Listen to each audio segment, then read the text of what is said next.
जितना ज्यादा पसीना उतना ज्यादा फैट लॉस। क्या सच में तुम भी इसे सच मानते हो? आधे से ज्यादा लोग तो मुझसे इस बात पर एग्री भी करेंगे। अगर सच में पसीना आने से फैट कम होता तो हमारे भारत में पड़ने वाली गर्मियों में घूमने वाले हर इंसान के सिक्स पैक्स एब्स होते।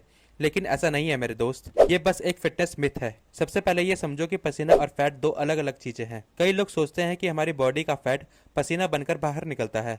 हकीकत ये है कि जब तुम धूप में घूमते हो, जिम में वर्कआउट करते हो या कोई फिजिकल एक्टिविटी करते हो, तब हमारी बॉडी का टेम्परेचर बढ़ता है और हमारा शरीर उसे ठंडा करने के लिए हमारी स्किन से पसीना रिलीज करता है। यानी पसीना सिर्फ और सिर्फ हमारी बॉडी में कूलिंग सिस्टम की तरह काम करता है।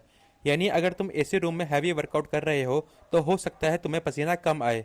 और अगर तुम सोच रहे हो कि हैवी वर्कआउट के बाद तुम्हारा वेट पहले से थोड़ा कम दिख रहा है, तो खुश होने की जरूरत नहीं, क्योंकि वो फैट नहीं, सिर्फ तुम्हारा वाटर वेट है। यानी तुम्हारे शरीर का वेट कम सिर्फ पानी की कमी से हुआ है।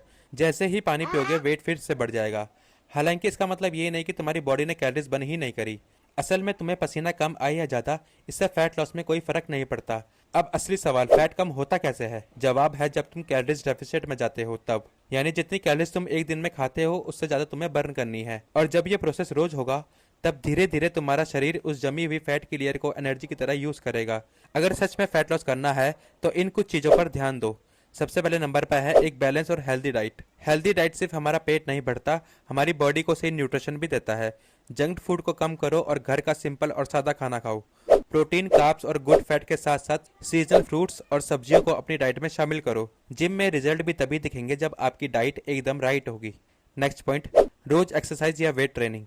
एक बात याद रखो, रोज नहीं भी तो 1 घंटा अपने लिए निकालो। एक्सरसाइज या वेट ट्रेनिंग बहुत जरूरी है। इससे मसल्स भी स्ट्रांग होती है और बॉडी भी फिट रहती है। वर्कआउट से मेटाबॉलिज्म भी स्ट्रांग होता है, जो फैट लॉस को 2x की स्पीड से कम करता है। फैट लॉस के लिए सही डाइट और वर्कआउट के साथ साथ सही नींद भी काफी जरूरी है। 7-8 घंटे की डीप स्लीप मसल रिकवरी में काफी इंपॉर्टेंट रोल प्ले करती है। हमारे शरीर में सबसे ज्यादा चेंजेस सोते समय ही आते हैं। मसल ग्रोथ होना, फैट लॉस का प्रोसेस, हार्मोनल इम्बैलेंस को कंट्रोल करना, ये सब हमारे सोने की सही साइकिल पर काफी डिपेंड करता है। तो दोस्तों, पसीना निकलना मेहनत की निशानी हो सकता है, लेकिन फैट लॉस की गारंटी नहीं। फैट कम होता है तुम्हारी सही आदतों से।